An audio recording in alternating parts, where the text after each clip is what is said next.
Bonjour à toutes et à tous. Ce podcast aborde L'Envers et l'Endroit, qui est le premier livre d'Albert Camus. Il paraît à Alger en 1937. À la fin de sa vie, Camus verra dans cette œuvre de jeunesse la source secrète qui a alimenté ou aurait dû alimenter tout ce qu'il a écrit. L'Envers et l'Endroit livre l'expérience, déjà riche, d'un garçon de 22 ans, le quartier algérois de Bellecour et le misérable foyer familial dominé par une terrible grand-mère, un voyage aux Baléares et à Prague, où le jeune homme se retrouve la mort dans l'âme, et surtout, ce thème essentiel, l'admirable silence d'une mère et l'effort d'un homme pour retrouver une justice ou un amour qui équilibre ce silence.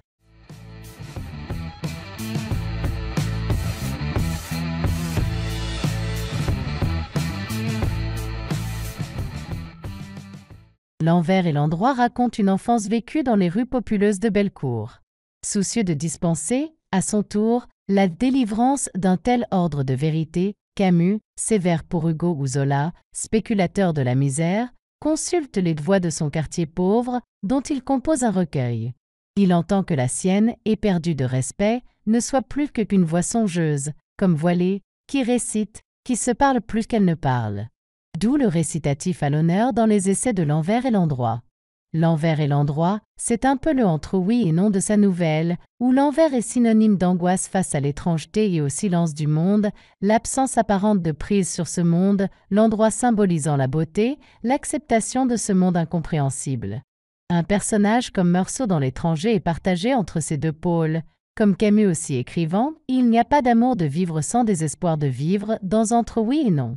Comment expliquer, traduire la beauté éphémère d'un coucher de soleil, sinon par cette bascule entre va-et-vient, entre l'endroit et l'envers, seule par exemple la solidarité dans la peste permet de lutter contre la solitude et rend les hommes plus forts.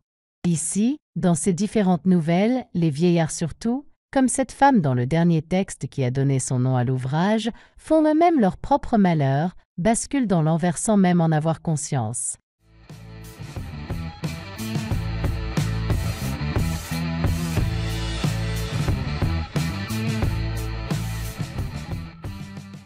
Édité à Alger, peu diffusé pendant la drôle de guerre, L'Envers et l'Endroit tarde à bénéficier, après la libération, du succès de L'étranger et du mythe de Sisyphe. Camus finit donc, en 1958, par en accepter la réédition. Elle est pour lui l'occasion de reconsidérer, dans une préface substantielle, le temps déjà accompli de sa carrière. S'il juge sévèrement, quant à la forme, des essais écrits à l'âge où l'on sait à peine écrire, il y salue chaleureusement la source unique que chaque artiste garde au fond de lui. Il dégage mieux, à présent, la leçon des voix des quartiers pauvres, à mi-chemin de la misère et du soleil, alors qu'il a découvert, à Paris, la double humiliation de la misère et de la laideur, l'aliénation d'une cité vouée à l'envie et à la dérision. Est-il resté, lui-même, fidèle à Bellecour, avec son amour débridé de la vie, son indifférence, son besoin d'honneur? Il met en cause plus particulièrement l'écrivain. Dans L'Envers et l'Endroit, il lui semble qu'une tradition esthétique sévère aliène déjà sa libre nature, sous prétexte de contenir son anarchie profonde. Trop classique, le Camus à venir. Mes digues, confesse-t-il, étaient trop hautes, d'où cette raideur parfois. Le pénitent envisage une réécriture de L'Envers et l'Endroit où il serait fixé, par le détour de l'art et une certaine forme d'amour, les 2 ou 3 images simples et grandes sur lesquelles son cœur, une première fois, s'est ouvert. Dans l'attente d'un pareil accomplissement symbolique, Albert Camus avance l'idée que son œuvre n'est même pas commencée. Le 4 janvier 1960, quand la mort le surprend, il a sur le métier le nouvel ouvrage, premier de droit et en espérance. Il l'a intitulé « Le premier homme ».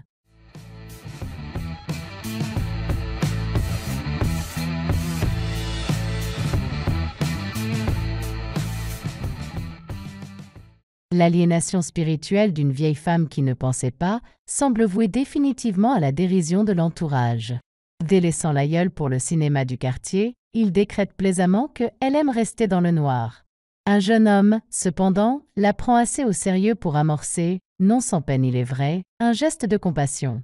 Derrière elle, envers, cruellement évident, semble pointer un endroit de la scène, la lueur, au verlaine, du brin de paille dans les tables. Dans un second développement du même essai, c'est la voix de l'homme qui était né pour mourir qui s'écoute.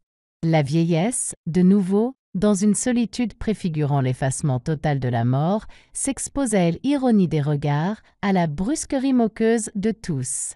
Le vieux ne se laisse pourtant pas mourir sans bouger. Dans la rue, parcouru d'un pas d'âne au labeur, il ne se sent pas seul, si peu de monde qu'on y rencontre. Et voilà que, pour l'encourager, se devinent encore, derrière les collines, des lueurs de jour. Mais avec le retour au bercail, l'envers recouvre l'endroit de la médaille.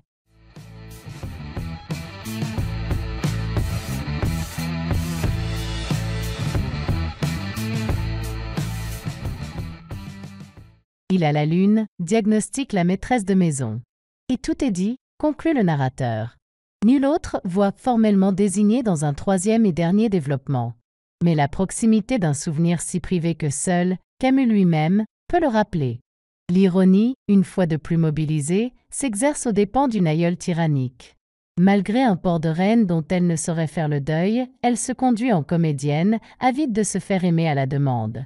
Le petit-fils, chargé d'instruire son procès, la subit dans la douleur, comme le ferait le héros de Richaud. Sous le coup d'un tel affect, l'envers de l'épisode s'impose sans partage. Mais l'ironie recouvre toute son ambiguïté le jour des obsèques pour rendre compte des larmes qui échappent à l'enfant et du doute qu'il porte sur leur sincérité. Et que dire de l'ultime renversement amorcé avec la chute d'un beau soleil sur la baie tremblante de lumière?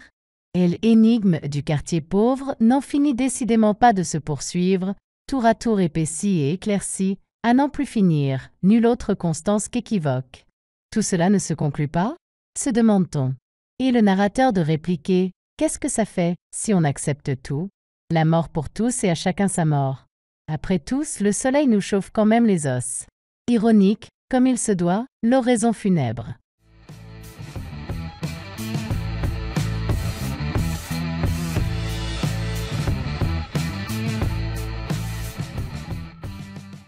Entre oui et non, second des 4 essais, dérive, à son tour, de la voix de la femme qui ne parlait pas. Il ne s'y réduit pas, tant s'en faut. Le parti pris de l'ironie, avec la raideur qui la caractérise, semble moins marqué qu'ailleurs. Le titre initialement envisagé, Intervalle, évoque une plénitude totale qui s'installe, pour une fois, entre envers et endroit, faisant oublier l'un et l'autre. Un souvenir exceptionnel s'introduit, situé non pas au cœur du cher quartier, mais sur le seuil d'un café mauresque. Qui dira encore que Camus ignore le monde arabe et son architecture? C'est du belvédère offert, face à l'embrassement maternel de la baie d'Alger, que le fils de Bellecour se dit comme rapatrié. Il sent monter en lui un chant secret capable de ressusciter les soirs d'été de naguère, quand tous les voisins se mettaient au balcon, partageant entre eux une solitude dans la pauvreté qui rend son prix à toute chose.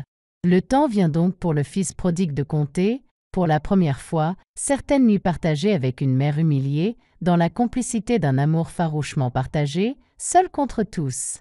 Oui, s'ordonne Camus, recueillir simplement la transparence et la simplicité des paradis perdus, dans une image.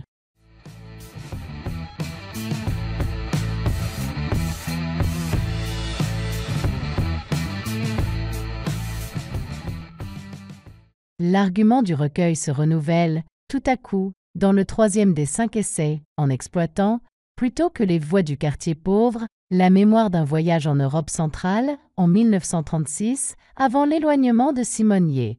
Succédant à un intervalle passionnément parcouru, c'est, de nouveau, sous le signe de la mort dans l'âme, endroit et envers qui s'affrontent. La proximité d'un meurtre dans l'hôtel de Prague exacerbe le malaise du voyageur, privé de ses repères, en tête-à-tête avec lui-même, chez lequel l'absurdité du moment ajoute au scandale de la mort. Il était tout seul, rappelle Camus, songeant aux morts. Et moi, pendant ce temps, je lisais la réclame de ma pâte à raser. Derechef, quelle ironie! Sur le chemin du retour vers la terre natale, à Vicence, l'angoisse de Prague ne s'efface pas. Nulle promesse d'immortalité dans le rouge éclatant des géraniums italiens. Mais la secrète indifférence des plus beaux paysages du monde donne la force d'être courageux et lucide. Morale provisoire, ironiquement gardée de toute suffisance.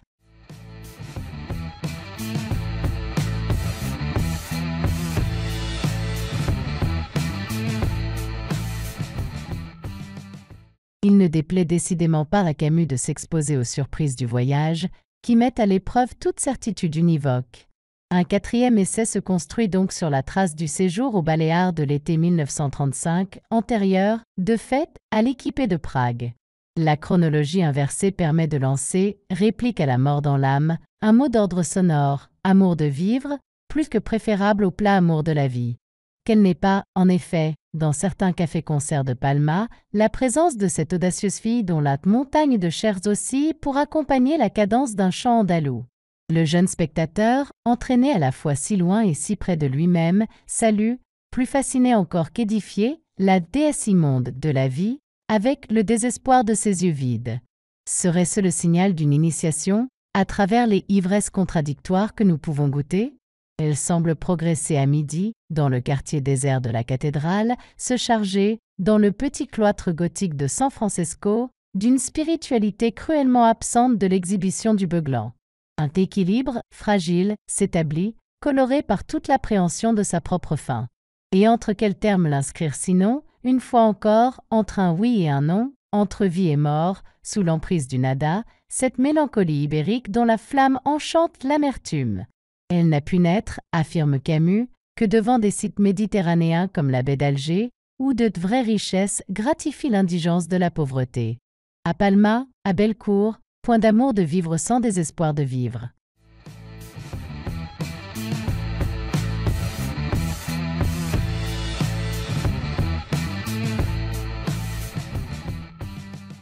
Une dernière fois, va se dérouler, dans un cinquième essai, la liturgie de l'envers et l'endroit, dont le titre est repris.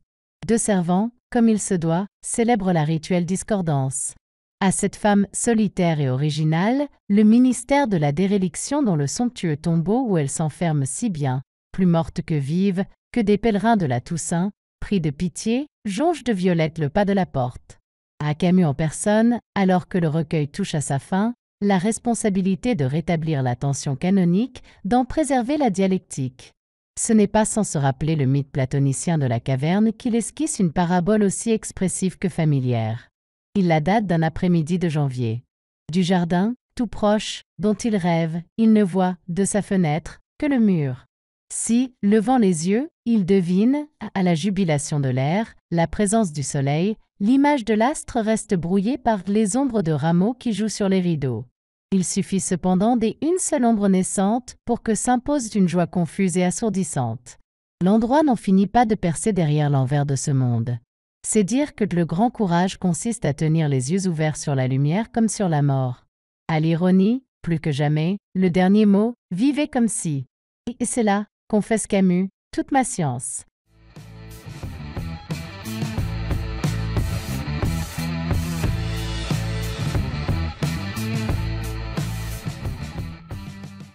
Je vous remercie d'avoir suivi cette vidéo.